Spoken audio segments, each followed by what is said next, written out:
মুজিবুল বসর মাইজভান্ডারী কাউকে ভয় পায় না, এইটাও জানবেন।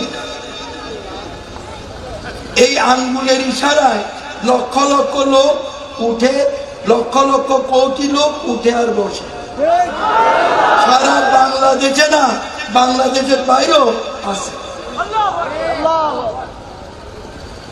কিন্তু আল্লাহকে ভয় পায় না, যার জন্য কাউকে কিছু বলি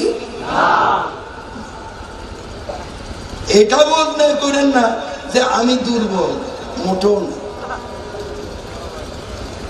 ওই যে বলেছি জান যেতে পারে কিন্তু ঈমান যেতে পারে।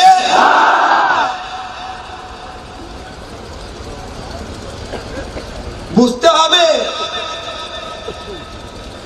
ইমাম হাসান হোসেনের রক্ত মুজিবুল বশরের শরীরেও আছে।